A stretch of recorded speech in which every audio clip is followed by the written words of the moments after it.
বন্ধুরা, তোমাদের সকলকে স্বাগত জানাই আমার ইউটিউব চ্যানেল লেটস টিচে। আজকে আমরা খুবই গুরুত্বপূর্ণ একটি বিষয় নিয়ে আলোচনা করতে চলেছি। বিষয়টি হলো ক্লাস 3 দের ইংলিশ বিষয়টিকে নিয়ে। তোমরা জানো যে তোমাদের খুব তাড়াতাড়ি পরীক্ষা শুরু হতে চলেছে, সেকেন্ড ইউনিট টেস্ট। তাই অতি অবশ্যই তোমাদের এখন একটাই কাজ হলো এই সকল প্রশ্নগুলোকে বেশি বেশি করে দেখো এবং প্রত্যেকটাকে খাতায় লিখে লিখে প্র্যাকটিস করো। ভিডিওটা যদি ভালো লাগে অবশ্যই চ্যানেলটিকে সাবস্ক্রাইব করো এবং ভিডিওটিকে লাইক করে দাও। তুমি যেমন দেখছো তোমার বন্ধুর মাঝে ভিডিওটিকে শেয়ার করে দাও। তাহলে শুরু করা যাক আজকের আমাদের মূল বিষয়।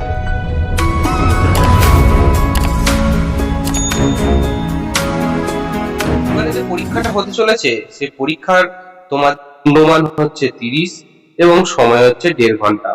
দেখো, এখানে বলেছে স্কুল নেম, তোমরা তোমাদের বিদ্যালয়ের নামটা লিখবে। স্টুডেন্ট নেম অর্থাৎ তোমরা তোমাদের নিজেদের নাম লিখবে এবং রোল নম্বর কত সেটা এখানে লিখে দেবে। একে দাগে দেখো একটা সিন দেয়া আছে, ঠিক আছে? এই সিনটা তোমাদেরকে ভালো করে পড়তে হবে। এই সিনটা কোথা থেকে নেওয়া হয়েছে? এই সিনটা নেওয়া হয়েছে দ্য ওয়াইস ফিশেস, অর্থাৎ সেই একটা পুকুরেতে অনেকগুলো মাছ ছিল, সেই মাছেদের গল্পটা এখানে নেওয়া হয়েছে। তাহলে আমি পড়ছি, দেখো। Once upon a time there fishes lived in a lake. একদা এক সময় সেখানে 3টে মাছ বসবাস করতো সেই হ্রদে। There are very close friends, তারা ছিল খুবই গভীর বন্ধুত্ব। All three of them were very different from one another, কিন্তু তিনজন ছিল একে অপরের থেকে আলাদা। The first one believe in fate, প্রথম মাছটা সে ভাগ্যকে বিশ্বাস করত। He thought that had to happen would happen, সে ভাবতো যা ঘটার তা কিন্তু ঘটবেই। The second one was intelligent, দ্বিতীয় মাছটা ছিল বুদ্ধিমান।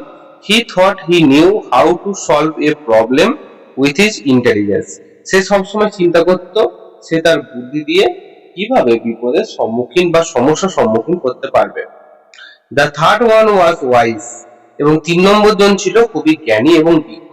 হি থট, সে ভাবতো long before taking any action, কতক্ষণ আগে থেকে সে সমস্ত কিছু আগেই চিন্তা করতে পারত। ওয়ান ডে একদিন the wise fish was playing in water, একদিন একটা জ্ঞানী মাছ জলেতে সাঁতার কাটছিল। He overheard one fisherman talking to another, একটা জেলে অন্য একজনকে বলছে, লুক অ্যাট দ্যাট ওয়ান, দেখো ওইদিকে, হোয়াট এ বিগ ফিশ, কত বড় এই মাছটা। This lake is full of big fishes, এই গোটা হ্রদটাই বড় বড় মাছে পরিপূর্ণ। Let us come tomorrow and catch them, চলো আগামীকাল আমরা আসবো এবং এদেরকে ধরবো। তাহলে আমি রিডিংটা পড়লাম, এবারে আমরা প্রশ্ন করব। এর দেখে কি বলছে? The three fishes were good, best নাকি ক্লোজ। এই যে 3টে মাছ ছিল এটা ছিল খুবই ক্লোজ, মানে একে অপরের সাথে খুবই গভীরভাবে সম্পর্কযুক্ত। The fisherman told that they would catch fish, তারা কবে মাছটা ধরবে? দ্যাট ডে, সেই দিন। প্রিভিয়াস ডে মানে পরের দিন। দ্য নেক্সট ডে, এটা উত্তর কি হবে? উত্তর হবে next day. The fish that believed in faith was, কোন মাছটা যে কিনা ভাগ্যকে বিশ্বাস করতো? আমরা জানি প্রথম মাছটা, তাহলে দ্য ফার্স্ট ওয়ান, এটা আমরা টিক দেব। এবারে বি এর দাগে দেখো, বলছে রাইট টি ফর ট্রু এবং F for false. Many big fishes lived in a lake, অনেক বড় বড় মাছ এই লেকেতে বসবাস করে। অবশ্যই এটা ট্রু, কারণ জেলেরা এখানে বলেছিল যে এই লেকটা বড় বড় মাছে পরিপূর্ণ, তাহলে এটা আমরা ট্রু করব। The intelligence fish was second one, বুদ্ধিমান মাছ ছিল দ্বিতীয়, অবশ্যই ট্রু।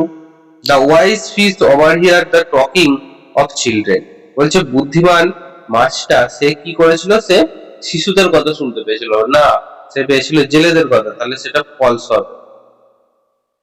সি এর দাগে দেখো, বলছে which one of three fishes was wise, বলছে কোন মাছটা ছিল বুদ্ধিমান, তাহলে কি হবে? যে 3 নম্বর মাছটা, ঠিক আছে? তাহলে 3 নম্বর মাছটা সে ছিল বুদ্ধিমান, তাহলে আমরা লিখবো 3-1, THR 3-1 ফিশ, 3-1 ফিশ, অর্থাৎ 3 নম্বর মাছটাই ছিল বুদ্ধিমান। What did the first one of three fishes think, বলছে 3 জনের মধ্যে প্রথম মাছটা কি বিশ্বাস করত? সে বিশ্বাস করত ফেথ, ঠিক আছে? সে বিশ্বাস করত ফেথ, সে যা ঘটবে তাই ঘটবে, এটাই বিশ্বাস করতো। What did wise fish overhear? বুদ্ধিমান মাছটা কি শুনতে পেয়েছিল? যে two fisherman talking about next day we are catching them. ঠিক আছে, মানে তারা বলেছিল যে আগামী দিনকে আমরা এই হ্রদে জাল ফেলবো এবং বড় বড় মাছগুলোকে আমরা ধরবো। তোমরা চাইলে সিন্স থেকে কিন্তু দেখে দেখে এটা লিখে নিও। দুয়ের দাগে দেখো কি বলছে, read the passage and then fill in the blanks that flow. Mohan is good friend, Mohan হয় একটা ভালো ছেলে। হি লিভস ইন গুয়াহাটি, সে গুয়াহাটিতে বাস করে। আসাম, আসামের। It is a beautiful place covered by green trees, এটা খুবই সুন্দর একটা জায়গা, চারিদিকে সবুজ গাছপালায় পরিপূর্ণ। Mohan's house is far away from town, মোহনের বাড়িটা শহর থেকে অনেকটাই দূরে অবস্থিত। Many creatures like squirrel, rabbits, bird, butterflies stay in the shelter of trees. বলছে সেখানে অনেক প্রাণী দেখতে পাওয়া যায়, যেমন স্কুইরেল কাঠবেড়ালি, র্যাবিট খরগোশ, বার্ডস পাখি, বাটারফ্লাইজ প্রজাপতি, এই সমস্ত কিছুর বাসস্থান এই সমস্ত গাছগুলো। তাহলে কি বলছে, fill in the blanks from passage. Mohan lives in, Mohan কোথায় বাস করে? গুয়াহাটি, আসাম। তাহলে এখানটায় তোমরা এইভাবে গুয়াহাটি কথাটা লিখে দেবে, Guwahati comma Assam. Guwahati is dash covered by green trees, তাহলে এটা কি হবে বলো? এটা হবে beautiful. Guwahati is a beautiful place covered by green trees, এখানটা আমরা বিউটিফুল প্লেস লিখে দেবো, beautiful place. Dash stay in the shelter of the trees, dash stay shelter of the trees, কারা এখানে বাস করে?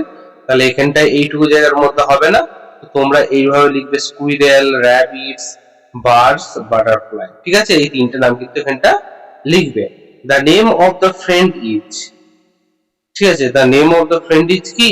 মোহন, তাহলে আমরা এখানটা লিখে দেবো মোহন। তিনের দাগে দেখো বলছে fill in the blanks with correct form of words given the bracket. বলছে হি ড্যাশ লাভ না লাভস টু ইট আইসক্রিম। মনে রাখবে হি এর পর যখনই কোনো ক্রিয়া আসবে সেটা এস বা ইএস যোগ হবে, তাহলে সঠিক উত্তর হবে loves, LOVES। My brother dash a tree last week, my brother planted হবে, কারণ সেটা আগের সপ্তাহে সে লাগিয়ে ফেলেছে, এখানটা প্ল্যান্টেড করবো আমরা। তা বলছে দে ড্যাশ প্লে নাকি plays, they play football, PLAY হবে। ইয়েস্টারডে আই ড্যাশ, ইয়েস্টারডে মানে কি গতকাল। আই ড্যাশ ওয়েটেড নাকি ওয়েট, তাহলে এখানটা কি হবে? এখানটা হবে ওয়েটেড, WAITED, মানে সময়টা চলে গেছে বলে। চারের দাগে দেখো বলছে ডি অর ইডি যোগ করতে হবে। ঠিক আছে, প্রথমে কি আছে নামের ঘরে? নামের ঘরে আছে অ্যাক্ট, তাহলে দেনের ঘরে কি হবে? Acted, ACTED, acted. তারপর দেখো স্মাইল আছে, স্মাইলড, ডি হবে, SMILED। আস্ক আছে, ASK, তাহলে জাস্ট ডি যোগ করে দেবো, আস্কড হয়ে যাবে। ঠিক আছে, চল। পাঁচের দিকে দেখো বলছে underline the naming word and circle the describing word in the sentence below. আচ্ছা, নেমিং ওয়ার্ড মানে তোমাদেরকে বলে দিই, এখানে নাউনকে বোঝাচ্ছে, মানে যেটা নাম বুঝাবে সেটাকে কি বলছে? সেটাকে নিচে আন্ডারলাইন করতে বলছে। এবং ডেসক্রাইবিং ওয়ার্ড কোনটা? ডেসক্রাইবিং ওয়ার্ড যেটা আমরা জানি অ্যাডজেক্টিভ। অ্যাডজেক্টিভ কাকে বলে? যেখানে নাউনের দোষ, গুণ, পরিমাপ ইত্যাদি বোঝায় সেটাকে কি বলছে? সেটাকে সার্কেল করতে বলছে। তাহলে আমরা প্রথমে পড়ে দেখি, এ কুকু, কুকু মানে কোকিল। দেখো প্রথমে আমরা নাম পেয়ে গেছি, যখনই আমরা নাম পেয়ে যাচ্ছি তাহলে কি করব? এটাকে সার্কেল বলছে না, এটাকে আন্ডারলাইন করতে বলছে। নেমিং ওয়ার্ড নাউন যেহেতু, তাহলে এ কুকু হচ্ছে একটা নাউন।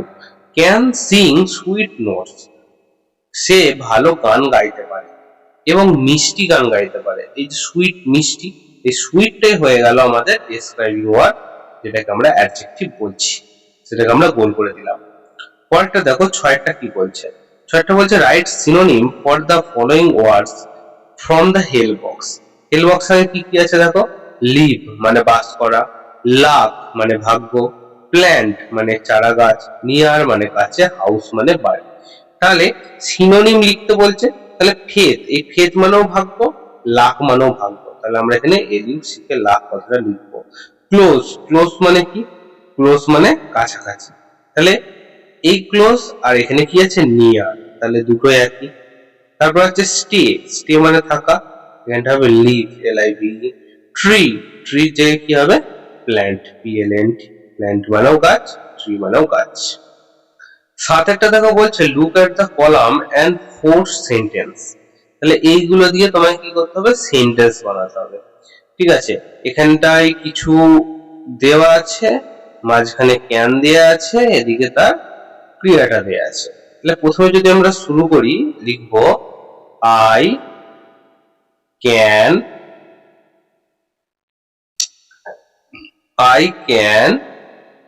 কি লেখা যায়, I can do the work, আমি এই কাজটা পারি। তারপর হচ্ছে উই, তাহলে উই দিয়ে দেওয়া আছে, তাহলে we can,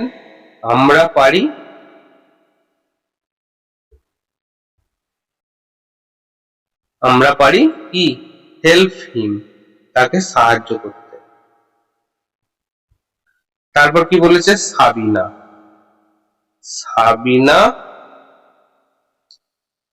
Singh a song, Sabina Singh a song, Sabina একটি গান গাইছে। তারপর কি আছে, সাবিনাস ফ্রেন্ড,